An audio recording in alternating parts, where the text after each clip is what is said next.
அழகான காலை நேரத்துல உங்க உடல் நலம் காக்க இப்ப காலை மலர்ல வர இருக்கிறது மருத்துவ நேரம். இன்னைக்கு மருத்துவ நேரத்துல நம்மோட இணைய இருக்கிறாங்க திருச்சி ஹோமியோபதி மருத்துவர் எஸ் கார்த்தியாயினி அவர்கள். வணக்கம் டாக்டர். தோல்ல ஒவ்வாமை ஏற்படுறதுக்கான காரணம் என்ன? அதுக்கான ஹோமியோபதி சிகிச்சைகள் என்னென்ன இருக்கு டாக்டர்? ஸ்கின் அலர்ஜி அப்படிங்கிறது பார்த்தோம்னா மற்ற விஷயங்களுக்கு காட்டாத ஒரு முக்கியத்துவத்தை ஸ்கின்ல வந்தோன்னே எல்லாரும் காமிப்பாங்க. ஏன்னா ஸ்கின்ல எல்லாருக்கும் வெளியில தெரியறதுனால இம்மீடியட்டா டாக்டர்கிட்ட போவாங்க.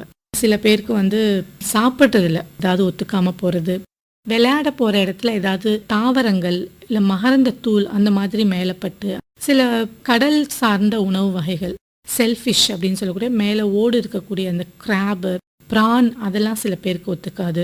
சில பேருக்கு பார்த்தோன்னா டைட்டாக ட்ரெஸ்ஸு போட்டால் கூட அந்த மாதிரி ஒத்துக்காது. வாட்ச் கட்டினா அந்த மெட்டல் அலர்ஜி, இல்லை காதில் தோடு தங்கம் இல்லாமல் வேறு மெட்டல் போடும்போது அவங்களுக்கு சேராது அந்த மாதிரி. அப்புறம் பார்த்தோன்னா இப்போ நிறையா அந்த மேக்கப் ஐட்டம்ஸ் அந்த மாதிரி போட்டு அது ஒத்துக்காமல் கம்ப்ளைண்ட் வர்றவங்க இப்போது ரீசண்ட் இயர்ஸில் அதிகமாக வராங்க. அதிகமான வருஷங்கள் நான் மேக்கப் போட்டுட்ருப்பேன், அடிக்கடி போடுவேன், நிறைய பிராண்ட் மாற்றி மாற்றி யூஸ் பண்ணுவேன்.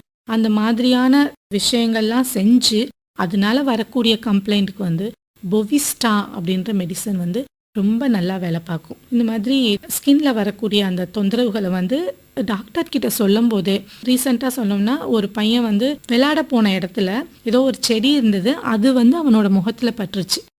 அதை மட்டும் அவன் வீட்டில் சொல்லியிருக்கான். ஹோமியோபதி மருத்துவத்தை கூட்டிகிட்டு அந்த செடியோட படத்தை மொபைலில் காமிச்சு, இந்த செடி தான் இப்படி தான் இருந்ததா அப்படின்றத மாதிரி கேட்டு, ஆமாம் இப்படி தான் இருந்தது, வெள்ளை கலர் பூ குட்டியாக மேலே இருந்தது, அந்த மாதிரி சொன்னதுக்கப்புறம் நம்ம ரெஸ்டாக்ஸ் அப்படின்ற மெடிசன் கொடுத்து ஒரு 2 days 3 daysல சரியாயிடுச்சு அவனுக்கு. நம்ம கரெக்டாக நோட் பண்ணணும் நம்ம என்ன பண்ணிகிட்ருக்கோம், எதுக்கப்புறம் இது ஆச்சு.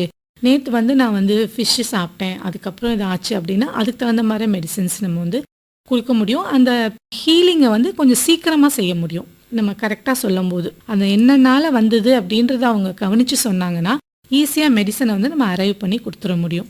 இல்லை டாக்டரை போய் பார்க்குற வரைக்கும் எனக்கு ரொம்ப அரிப்பாக இருக்குது, ரொம்ப எரியுது, வரி வரியாக இருக்குது அப்படின்னா கேலமைன் லோஷன் அந்த மாதிரி போடும்போது உங்களுக்கு கொஞ்சம் அந்த ஜில்லுன்னு இருக்கும், அந்த அரிப்பு கம்மியாக இருக்கும். டாக்டரோடைய ப்ரிஸ்கிரிப்ஷன் கிடைச்சதுக்கப்புறம் அவங்க என்ன சொல்கிறாங்களோ அதை ஃபாலோ பண்ணலாம். ஹோமியோபதியில் இந்த மாதிரி ஸ்கின் அலர்ஜி, அட்டிகேரியா, அந்த மாதிரி எக்ஸிமா எதுவாக இருந்தாலும் சரி எல்லா தொந்தரவுகளுக்குமே நிரந்தரமான க்யூர் இருக்குது. இன்னொரு பேஷண்ட் வந்தாங்க. நான் சொன்ன மாதிரி காசு சொன்னால் சரி பண்ணிடலான்னு சொன்னேன். அவங்க சொன்னது டெலிவரிக்கு ஹாஸ்பிட்டலுக்கு போகிறதுக்கு முன்னாடி ஒரு ரேசர் யூஸ் பண்ணிவிட்டு டாய்லெட்டில் வச்சுட்டு போயிட்டாங்க. திரும்ப ஒரு 1 week கழிச்சு டெலிவரி ஆகி ஹாஸ்பிட்டலில் இருந்துட்டு வந்ததுக்கப்புறம் அதுக்கப்புறம் அதே ரேசரை எடுத்து யூஸ் பண்ண ஆரம்பித்த ஒரு ஃபியூ ஹவர்ஸ்லேயே பார்த்தீங்கன்னா உடம்பு ஃபுல்லாக தடிச்சிட்டு அரிப்பு வந்துச்சு. அதுக்கு ஏற்ற மாதிரியான மெடிசின்ஸ் கொடுத்தோன்னே அவங்களுக்கு ஃபுல்லாகவே சரியாயிடுச்சு.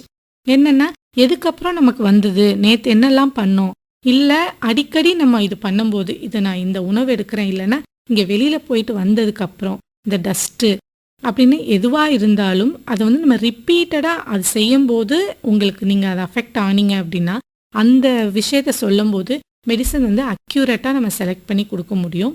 திரும்ப திரும்ப வராமல் டெண்டன்சி டுவர்ட்ஸ் ஸ்கின் அலர்ஜியை நம்ம கட் பண்ணிட முடியும்.